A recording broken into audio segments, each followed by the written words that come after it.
Alhamdulillah wa salatu wa salam ala nabiyyina Muhammad wa ala alihi wa sahbihi wa sallam. Amma barahabati fil assalamu alaikum rahmatullahi wa barakatuh. A question was asked. They said, Assalamu alaikum rahmatullahi wa barakatuh. Once I heard, wallahu alam, it should be a Muslim doctor, meaning a Muslim doctor determining the issues for a Muslim woman, whether she can fast or not during her pregnancy. And the questioner said, as he or she may understand the matter of the fasting better and may not hold any enmity to Islamic topics like our Ramadan fasting. If he or she has the knowledge about it, but such doctor might not be available everywhere, is this a valid argument Islamically? Evidence-based, any evidence for that? Or rather a logical conclusion, barakallahu feek, and how do we determine which doctor has both the medical plus the Islamic understanding for the medical judgment about the health dangers during pregnancy? So, ala kulli hal, may Allah subhanahu wa ta'ala bless us in you, bless and forgive us in you, and guide us in you. These are conditions that some of the scholars of fiqh, I don't know what percentage, I don't know if we can say, but you'll find this in some of the books or in some of the fatwa of the scholars. If it's not practicable, then it's not practical. Meaning, if you don't have that, for example, where I'm in the state I'm in, you would almost be next to, I won't say impossible to find a Muslim doctor, but it would be so very difficult to arrange having a Muslim doctor. So that's going to be able to fit your needs, and that you're going to be able to, that a woman's going to be able to go and to deal with her issues of fasting and pregnancy and so forth, and to be able to give her advice.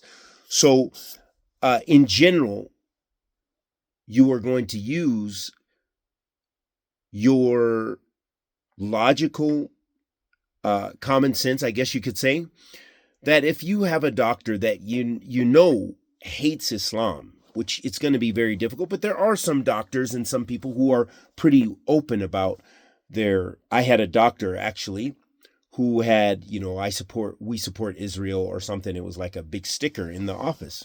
Okay. I still dealt with the doctor. It was my doctor. It was the best doctor for me in that city when I lived in that city.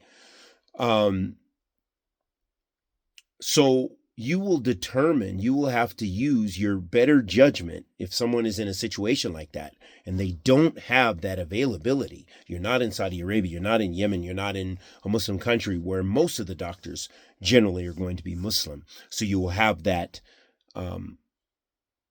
those options. So this is, I believe, from my knowledge, mostly when it's talked about, when I've talked to scholars about issues somewhat related to this, about having a Muslim medical doctor and, that a Muslim physician should determine this, mostly I believe this is from ijtihadat. It's not necessarily supported by evidence, but it's more the ijtihadat because possibly the doctor, and especially in the past or in the time of the fuqaha, many of the fuqaha, in classical terms, there was great enmity between the nations, between Muslim and non-Muslim. So there would be a lot more that you would be concerned about these types of issues. So this is an issue of kind of ijtihad and knowing the society that you live in and so forth. So if one is able to, well, alhamdulillah, this is khair. But if that's not practical, which could be the situation for a lot of us not as Muslim minorities, that we don't have that option. So you would just have a trustworthy doctor to be able to determine those situations. Or a person can also, because now there are visits, but I don't know how that's going to work with pregnancy, but you can do phone visits and visits through Zoom and so forth with a doctor. So you could actually probably choose a Muslim provider under those circumstances. And Allah subhanahu wa ta'ala knows best. Wa sallallahu wa sallam ala nabiyyina Muhammad.